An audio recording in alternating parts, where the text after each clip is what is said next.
Hey, I'm Tom. Welcome back to Rich Tuesday. A strange habit I've developed lately is checking my retirement accounts every day, sometimes more than once. And I wish I could say I check them occasionally like a normal person, but the truth is, I look at them daily and it's not healthy, and I know that. But when you're getting close to retirement, those numbers, they just start to feel very real. And sometimes when I'm looking at them, I have this thought: how did 30 years in tech not end with millions of dollars in the bank? Because if you listen to the internet, that's what it's supposed to look like. You know, good salary, long career, you save, you invest. Eventually, you arrive at retirement with some huge pile of money. But the reality of my life, it didn't quite look like that. And I think the reason is actually pretty simple, and it might speak to lots of people out there. Saving successfully for retirement is just a lot harder than it looks. Not because the math is complicated, but because the timeline is brutal. You have to be so consistent for decades, and almost nothing in life really stays that consistent that long. For me, the first setback happened right at the beginning. I didn't start saving until I was 29, pretty late. You know, most financial planners recommend you start much sooner, probably in the womb, to get it right. But in my life, that's how it unfolded. I graduated college at 25. Again, I was late.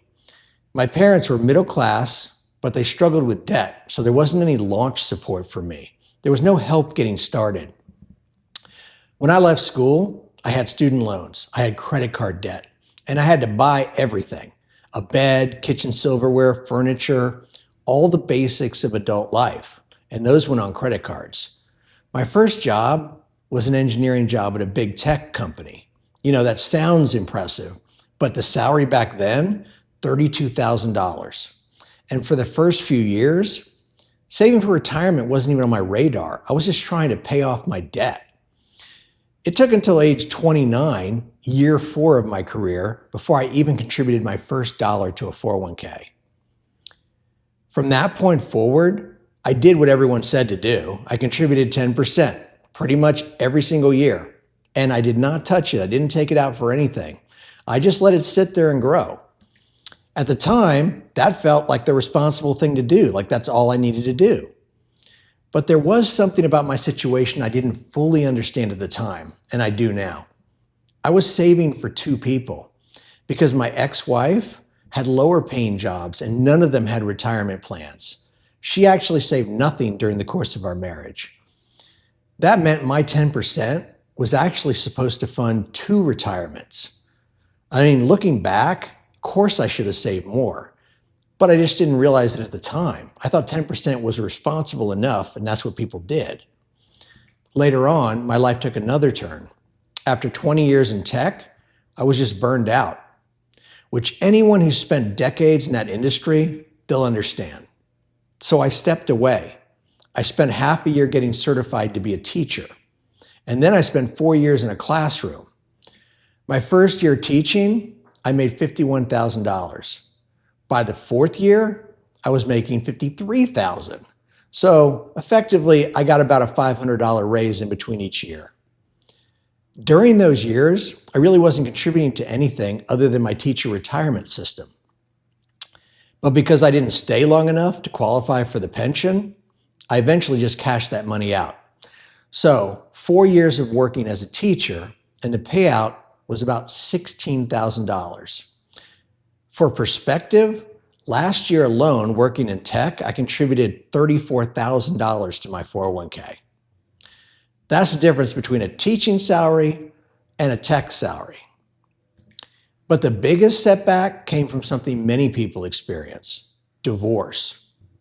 When the divorce was finalized, I lost about 54% of my retirement savings, more than half. And that wasn't the end of it. There was a year of spousal support and 10 years of child support.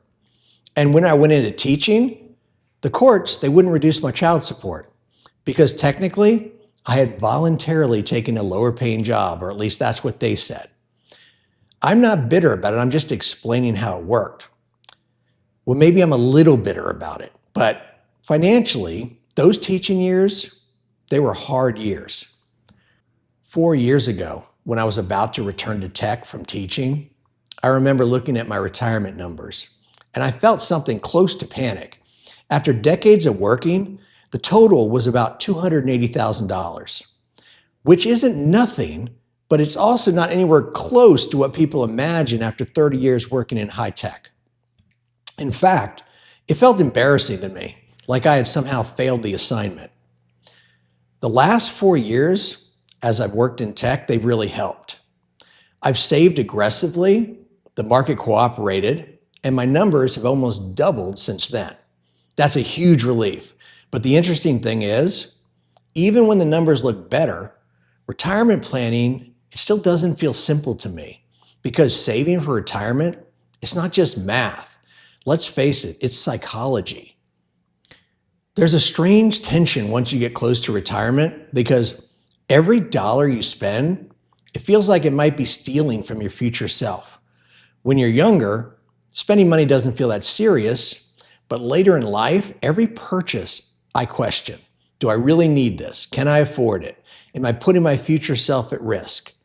I actually became more frugal in the last few years, which is kind of funny because that's not really my personality. I've always been someone who will splurge occasionally. If something's expensive but clearly worth it, I don't mind buying it. But these days, I think a lot harder. Not obsessively, but carefully. Although the truth is, I don't want much anymore anyway. At this stage of life, I'm pretty immune to our material culture. Most of the things that make life good, or at least what I enjoy, they're not expensive. And then there's the investment question, which never seems to have a clear answer. When you're younger, the advice is simple. Stay invested in the market, let it grow. But once retirement gets closer, things get much less obvious, at least they do to me. How much to stay in stocks? 50%, 70%, 30%? And how much should you move into safer assets like money markets or CDs? The safe investments often don't keep up with inflation is the problem.